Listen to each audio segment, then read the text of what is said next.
कणसाचं ना एक वेगळंच महत्त्व आहे. आता पावसाळ्यामध्ये ना खूप सारे कणसं भेटतात आणि आजकालचे कणसं ना चवीला खूप छान आहेत.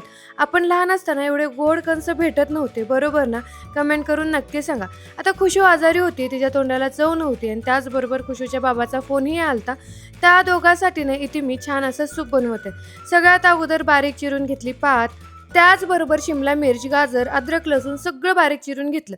आता जी उकडलेली बी आहेत ना, काही ठेवले आणि काही मिक्सरमधून वाटून घेतले. आता त्याच्यामध्ये बटर टाकायचं, बारीक चिरलेला लसूण, बारीक चिरलेली अद्रक हे छान फ्राय करून घ्यायचं बारीक गॅसवरती. त्याच्यानंतर टाकायचं आहे गाजर, शिमला मिर्च आणि हे पण ना छान असं फ्राय करून घ्यायचं.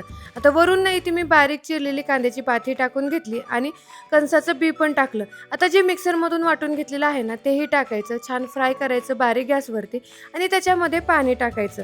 आता चवीनुसार मीठ, काळी मिरी पावडर, त्याचबरोबर ज्वारीचं पीठ टाकलेलं आहे, 2 चमचे व्हिनेगर, इथे ना मी रेड चिली सॉस टाकलेला आहे. हे ऑप्शनल आहे, तुम्हाला आवडत असेल तर टाका, नसेल तर स्किप करा.